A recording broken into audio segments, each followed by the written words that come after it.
Hi, I'm Faye Richards. And I'm Binta Adetunmbi. Let's talk house. So today we're going to be talking about leasehold and freehold. So first of all, I'd like Binta to explain the difference.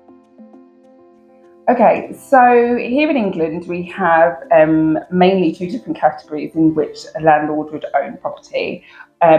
With a freehold, a landlord would own the property and the building, but with a leasehold, you would just own the building for a set period of time. So they're the core differences. There are a little bit more that we could go into, but one is you own the land and the building, the other is just the building for a set period of time. Okay, so with that in mind, what would you recommend when purchasing a property? Oh, okay. I was going to say perhaps, because I know mainly being London based, and based on the type of properties, I guess there's sort of pros and cons to where you're buying. I mean, I suppose it definitely depends on the needs of the individual and the family. And 35% approximately of London-based properties are leaseholds, and so they're mainly going to be flats. So if a client or yourselves are open to living in a flat, be it purpose-built or new built or so forth, then a leasehold is going to be perfectly fine. And you're going to find that over 70% of flats are actually a leasehold property. So you shouldn't shy away from it. There is no problem with it. If you are looking for a house, the majority of our houses here in England are freehold. You will own the land because you will possibly have a garden. You will own the land that it's on and that building, and that's going to be a freehold. And again, that's how you would want it. There's no issue. Right. So next question. So negotiating on a property that has maybe a shorter lease, can you build in a lease extension as part of your negotiations? And does that add value to the property? Okay, so the first part of the question is, can you negotiate a lease extension? Okay, here's the situation. If you buy a property with very little lease years left on the lease, that is going to bring you into some complications, quite possibly with your mortgage, as Faye would know. But you are not in a position to yourself extend that lease until you've been in that property for 2 years.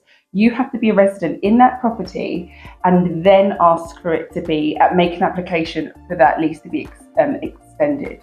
But what I would do is that if you know you're buying a property with a short amount of lease years left on the lease, I would ask the sellers to start that application for you, because they have most likely lived in that property for more than 2 years. They start that application and then you negotiate that you will do a transfer of name during that time. Does that make sense? So, and there is no problem with that whatsoever. You just want to make sure that your mortgage provider is happy to provide your mortgage with if it is such a low lease, say less than 70 years, which they don't like. What was the second part of the question? Just about whether it would add value. So because what happens is if your property will devalue if there is less years on that lease. So the more years you've got on that lease, the better it is. You don't want that lease to, I'd start getting anxious under 100 years, 90 years. You want to renew it as soon as possible, and that's going to keep that value in your property. Very good. So final question, what should I look out for when purchasing a leasehold property? We touched on it a little bit already, but... Yeah, I would say the main part is obviously the years left on the lease, but also the term. So when you have a leasehold property, you are going to be subject to ground rent, which you'll pay annually, and then there's also going to be a service charge in which you have to pay. You want to make sure that you are comfortable in making those payments with a service charge. Obviously, you're going to do an affordability test. That's kind of what the mortgage company does before issuing the mortgage. But be mindful of those charges. What are they? What do they cover? Who is the freeholder?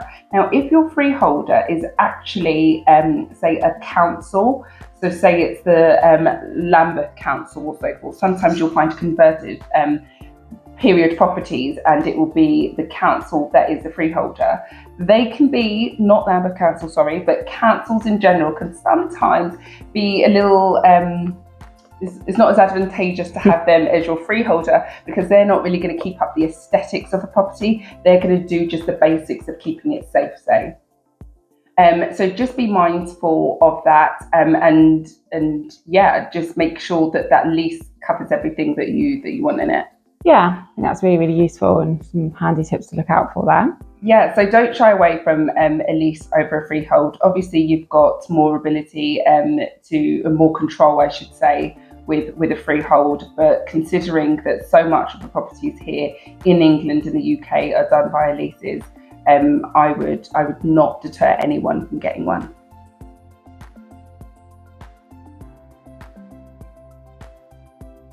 Yeah, I hope that helps. If you'd like any more information regarding leasehold or freehold properties, then please do comment below or get in touch using the contact details listed under this video.